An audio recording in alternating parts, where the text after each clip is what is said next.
We are live at Empower 360, where we give purpose and enlightenment to humanity. And today we are privileged to have one of the great men in Ghana to interview. And I'll be your host, and my name is Enoch Chanimbe, and I'll be co-hosting this interview with Lily Efa. And today we're talking about critical thinking and how individuals can evaluate the credibility of sources. Lily, can you go through the profile of our guests? Thank you very much, Enoch, and thank you for giving me the honor to introduce our guest for today. So our guest for today is an alumnus of University of Ghana, Legon, University of Cape Coast, and he's also a PhD holder. His area of research centers on disability, politics, voters' behavior, and also in psychology and philosophy. His name is Dr. James Kwabena Bomfeh Jnr.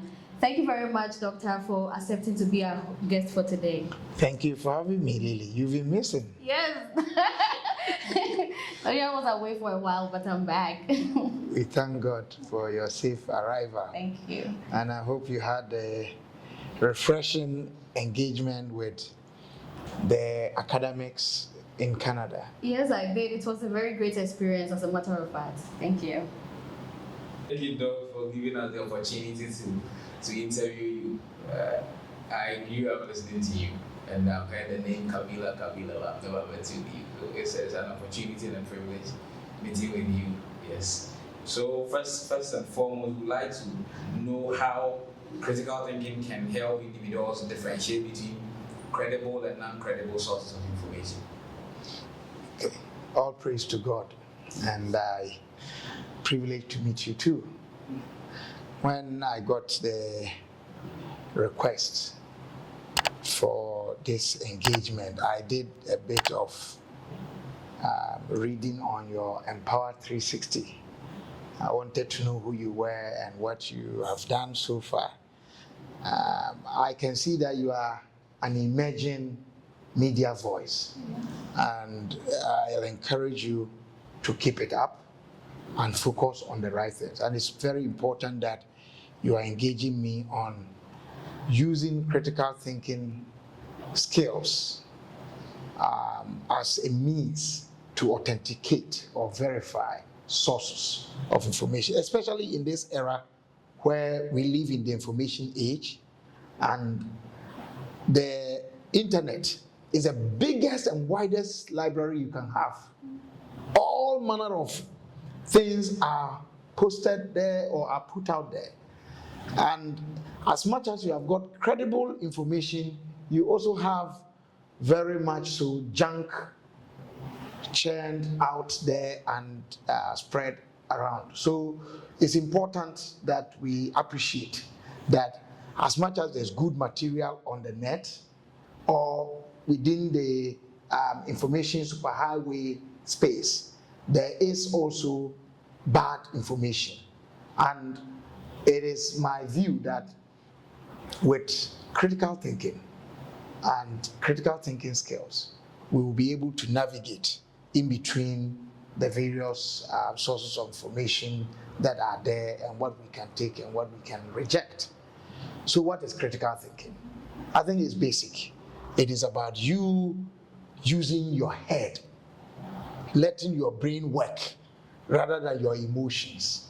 It's about subjecting any idea to the creative analysis of gathering all that they need to be gathered around it, all the data, the information, gather all that there is or there may be about a particular information or item.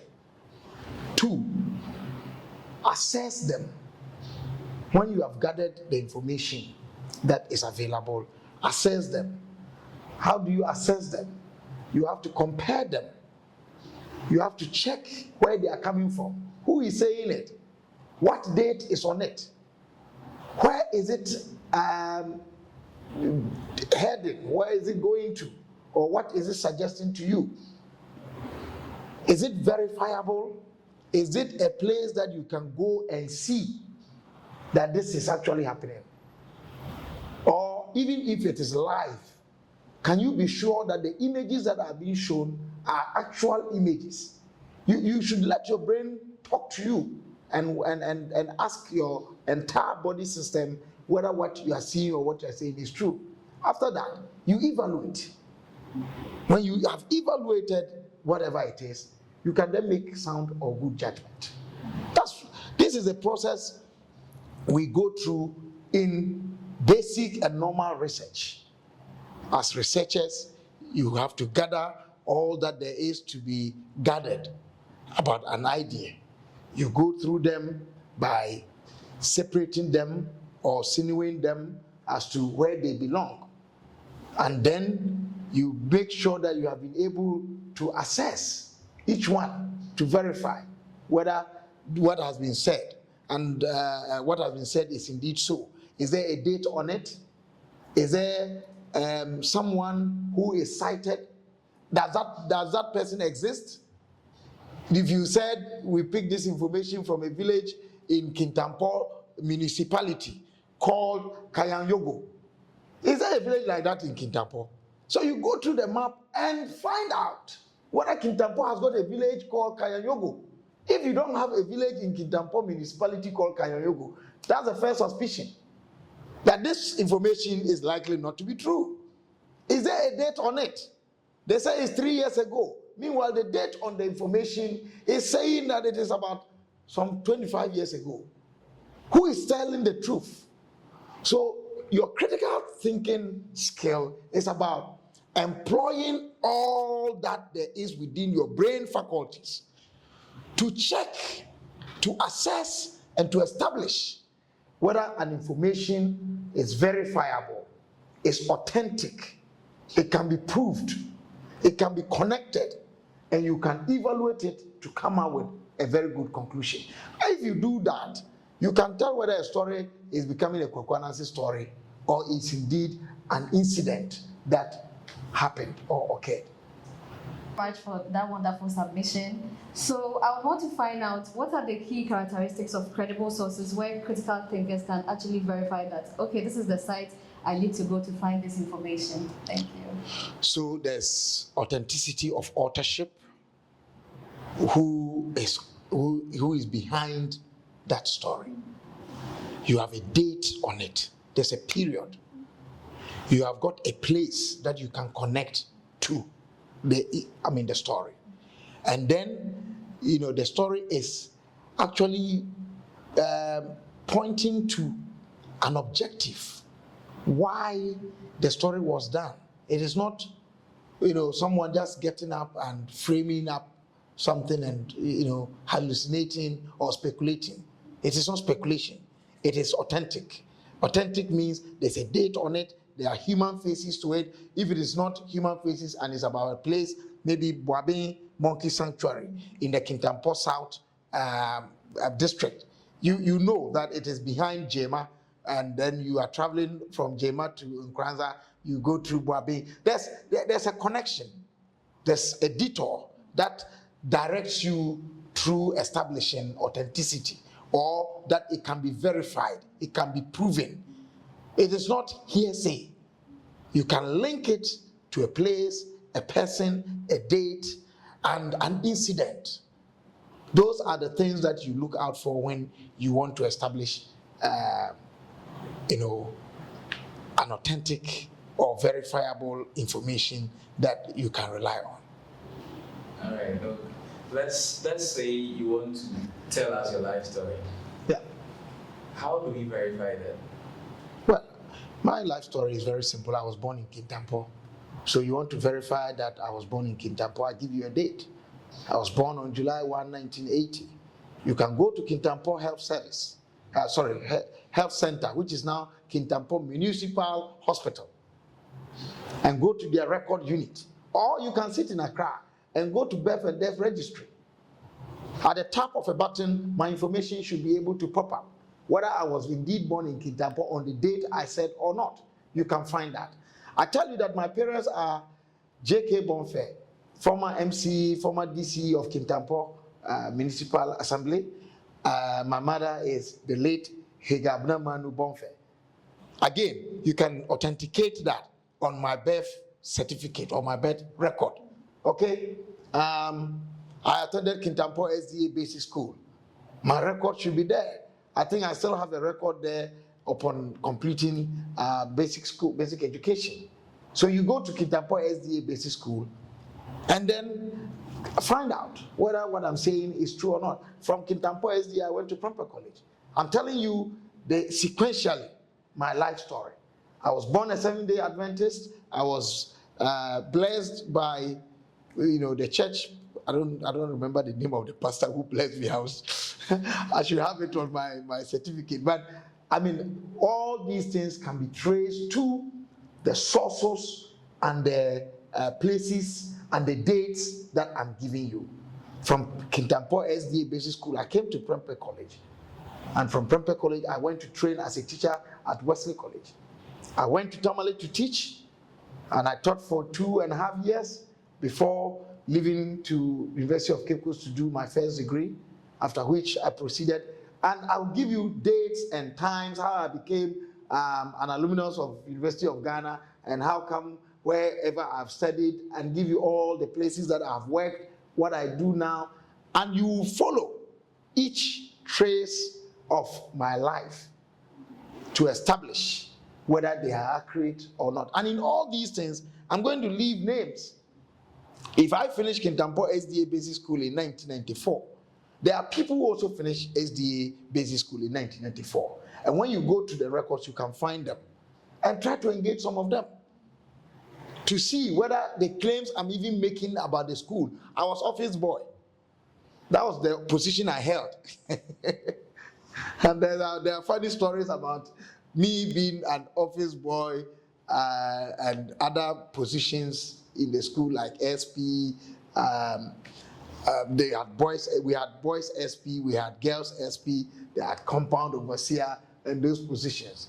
And then when I went to Prempeh College, even though I didn't hold an elected position, I was the head of the prefects. I ate from the high table, and I also slept in a prefect's cubicle, even though I was not a prefect. How did that happen?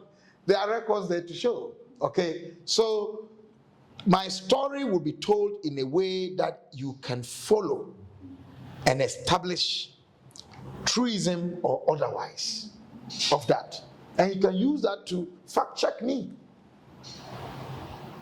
But there may be some things about you that may not really be captured. Yes, they are there. How do we verify that? Well, you go and talk. If you are lucky that my father is alive, and you can talk to him, that I wore calipers. My legs were crooked. I wore calipers to, I think, about class 4. Today, my legs look okay. So how can you imagine that this man suffered disability at some point, or had experienced disability? Sorry, the right phrase is, I experienced disability at a certain point. How do you establish that? You go and talk to my siblings, my elder siblings, not the younger ones. My elder siblings who saw me wear them. And you talk to my dad, who is alive. My mom is late. And then I have aunties and elderly family people who will be there. Her father, who is my uncle, Nana Kwabena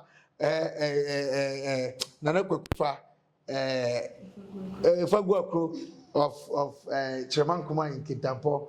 I mean, they will testify my story.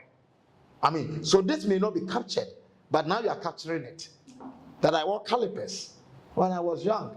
And if you have the privilege and the opportunity to read my PhD thesis, I make that point, my personal connection to disability. Okay? And the fact that I had my maternal grandfather, who was blind but was also a chief, or was a chief, contrary to the widespread misconception that if you were having a disability or you were disabled in one way or the other, you couldn't be a chief. My grandfather was blind. That's a disability. He was a chief. He died in 2010. And it was my study that made me understand that he was installed in 1975.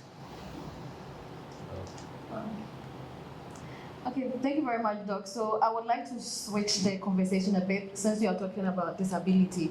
You know, we come from the part of the world whereby disability is seen as a taboo or something that is like a curse on people, and people stigmatize people with disability a lot.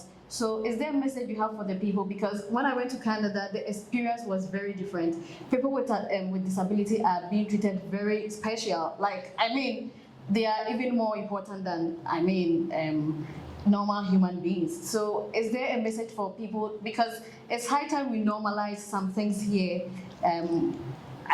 This part of the world where we are coming from. So it's as a result of a misconception and a loss of our identity as Africans. What you are talking about, the reference to the persons with disability being treated specially, is actually a manifestation of a society that cares for the most vulnerable. And Emeritus Professor of History, African History, John Henry Clark, in 1991, in his Africa at the Crossroads, made the point that the civility of a society is measured in how well it takes care of its weak and vulnerable, the aged, the young, the persons with disability. And this was an institution within the pre-colonial African system. What you have today in our part of the world, as you talk about it, is an unfortunate colonial legacy where the West commodified the human person and said that if you could not do what was seen as economically viable, then you were an invalid person. That was not African. We had, an understanding of our understanding of the world. Our African worldview was one that sought to argue or establish that the individual is not just for economic purpose. We have our spiritual beings. We live to enhance or advance a certain spiritual existence, and also to advocate and establish that there is social cohesion. So the individual serves other purposes than the area of work.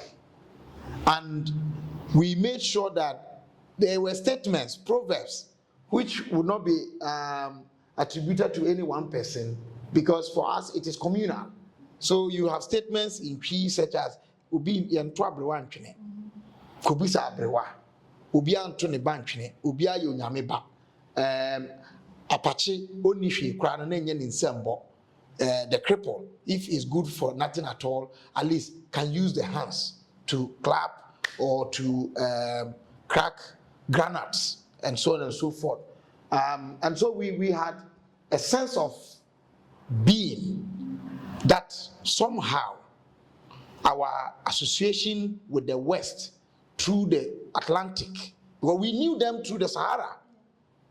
Okay, when Master Musa went to Mecca on the Hajj pilgrimage, history has it that his outgoing and his incoming paved the streets with gold. That's how rich we were.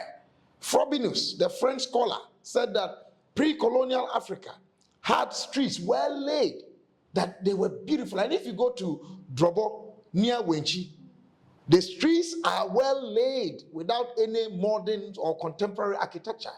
We had architectural designs and plans within our colonial, pre-colonial African system. Now back to the issue of disability. The chief's palace was a place where everybody who was seen as vulnerable or weak went to for assistance. So the one who was the strongest farmer brought proceeds or fruits from the farm and sent some to the chief's palace.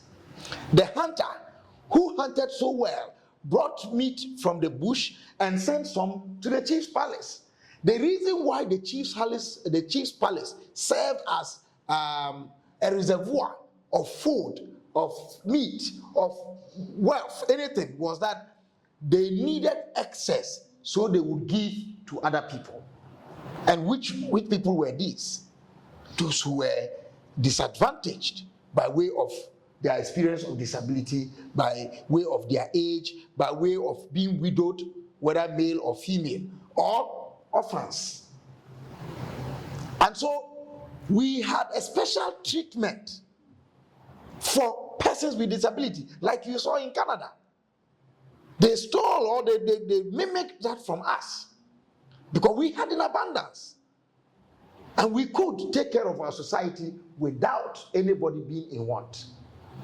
Unfortunately, there's something we call siatra. We copy and blind copy. This thing about economic value of the human person. And so the one who could no more work in a factory or do the things that energy required him or her to do with standing on both legs was seen as an invalid.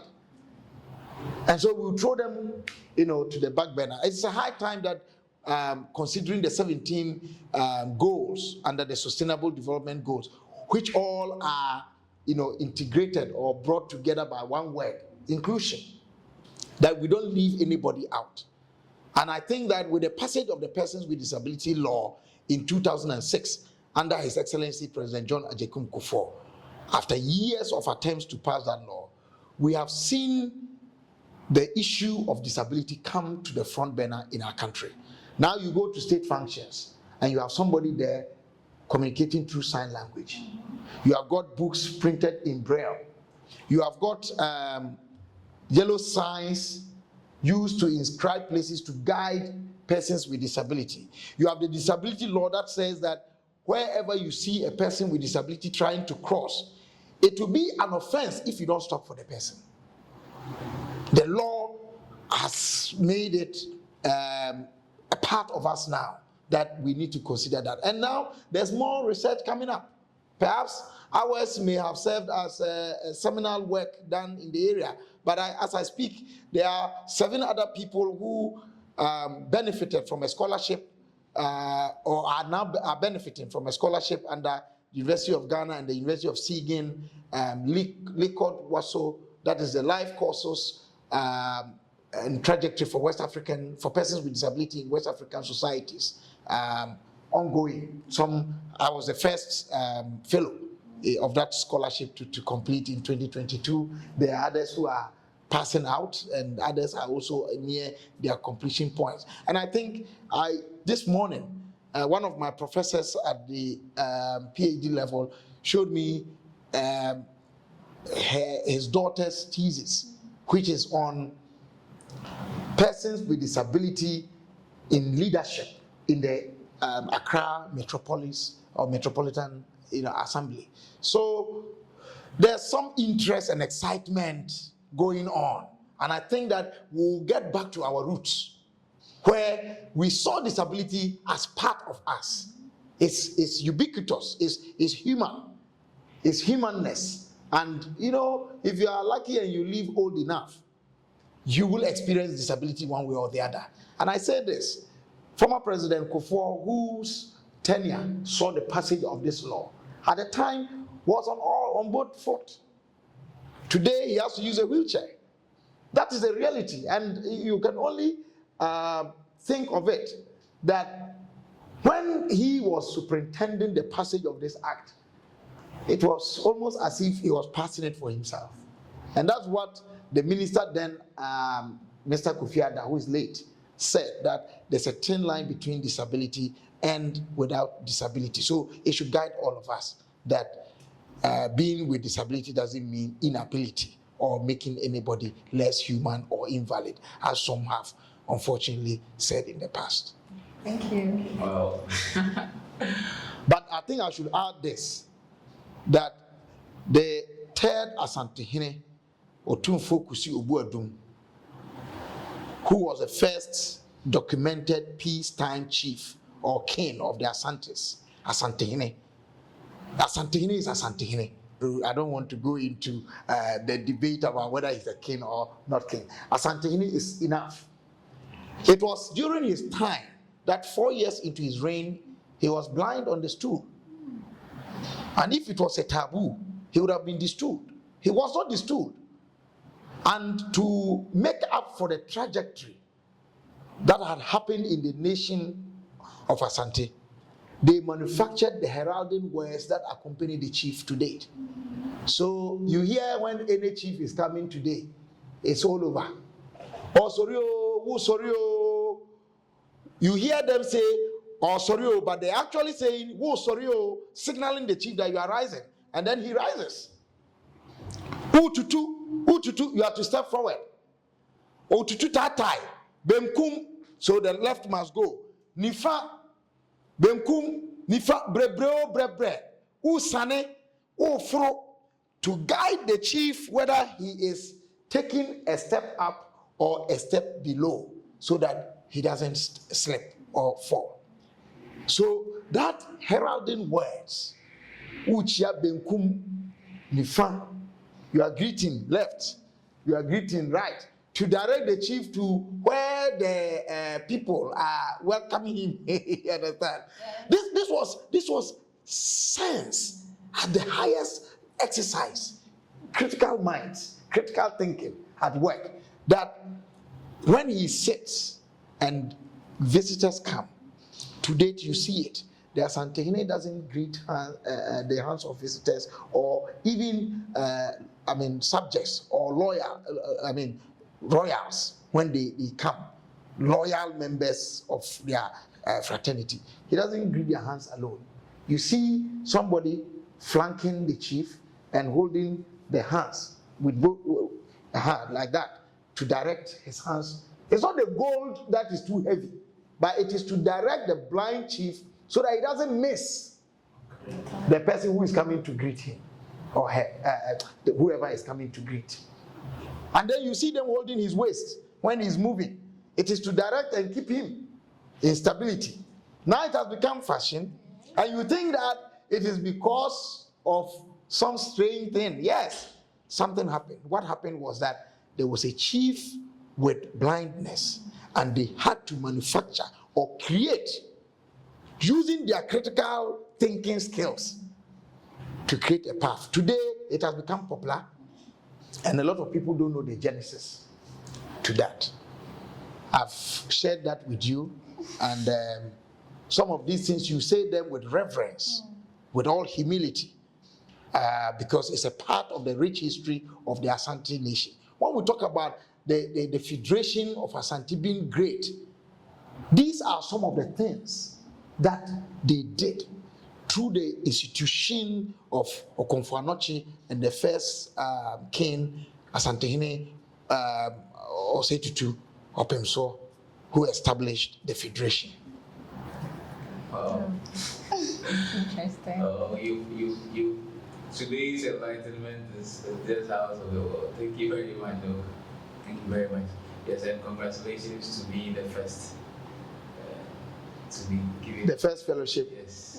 Oh, we give all praise to God. Congratulations, though. Thank you. Yeah. So regarding African history, you made mention of Mansa Musa, where during his pilgrimage, he plated the streets with gold on his travel in and his travel out. Yes. You can read more about it when you go and read. And King Mansa Musa has something to do with us, you know. My Gonja roots are from the Songhai Empire. And that Songhai Empire arose out of the fall of the Ghana Empire. Those who think that the Ghana Empire collapsed, so they're adopting the name Ghana, if you go through our historical records, was not something good. Songhai replaced the Ghana Empire. And it was a powerful kingdom. You read about Sondiata, okay, the crippled chief. He was crippled, but he was not thrown away. It was he who restored the dynasty of his father when the elder brothers could not resist or fight to assert their independence and their right to determination. I always talk to Lily, and Lily would always say that the history you have now as Africans is something that we really need to look into, because some of the history they've actually fed us with. Some of the things you're telling us, we never heard them. So with what we have, how do you verify That's what we have is actually the right one, or how do we also delve into getting what you have now and what you're sharing with us? Well, so it's always about back to your basic rationale for this engagement. It's critical thinking. If somebody comes to tell you that Africans were living in a dark world, the dark continent, without history, except through the connection with the whites through the Atlantic, remind them and ask them, where did the statement come from in Roman phraseology that Semper aliqui novi ex Africa? Semper aliqui novi ex Africa. Where did it come from? That there's always something new from Africa. The ancient Rome was saying this. If we didn't have history, what was new that the Romans saw anytime they came in contact with Africans? Ask them, who are the Moors who captured Spain and ruled the Spaniards for the period that they did? Those who went to establish the Republic of Haiti, who were they? When they said that we had no history, but except through. And look at the great inventions of the world. So you subject whatever they say, whatever claim they make, to your critical thinking skills and ask them how verifiable or how true, how authentic can this be? When you do that, you begin to appreciate that there are a lot of claims that are hollow. And I've established here how hollow the claim that we taboo disability is. If you go to the Savannah region today, the chief or the king of Naboya Wasipe, which is next to Yagbonra, he sits in a wheelchair. Every Monday, people like today, people go there and worship him. If it was a taboo, why would he continue to serve as the chief or the king there? What is important to note is that the chief is a position that embodies a multiple of positions. Number one is that the chief is the commander-in-chief of the army or the armed forces of the people. Unlike today, where President Nana Danko Akufo-Addo, for example, is the commander-in-chief of the Ghana Armed Forces and would only give a command for the military commands to take them to war. In our former times, the commander-in-chief was the one who led in war. He didn't just give command. He was the first in the battle and he was the last to leave. So the issue of disability served as a disadvantage in the sense that without your full vision on your own, independent of anybody, it is difficult for you to lead in the war. Without the full complement of your legs and your hands, you can't ride the horse like the Gonja chief should in former times when it was war. And these federations emerged during the period of war and conquest, protecting your land and your sovereignty or attacking others. So it served as a competitive disadvantage than a taboo. And that's one of the findings in my work, that disability is not a taboo, but a competitive disadvantage, at least from the narratives of Asante and Gonja. So what is important is to go back to the basics. And when you compare the two, you come to appreciate that one makes sense, the other does not. And from there you can judge for yourself what is rational, what is reasonable, what is empirical. Not emotions. Not emotions. We're not talking about an Africa that was a paradise, but we are talking about an Africa that had its own challenges and yet was so glorious that some people got attracted to want to come and see. If we lived in a jungle, what did you want in a jungle? If we lived in a jungle, what did you want in a jungle? What is beautiful about a jungle? There was more. There was more. And there is more for us to uncover. So I always point people to reading African history, African narrative from African perspectives. Not what we are told about us and about ourselves. If you don't know who you are, people will tell you who you are not. So get to know who you are. Where do you come from? Who am I? What is my purpose here? How am I advancing towards that? How did my forebears live? What did they do? How did they do it?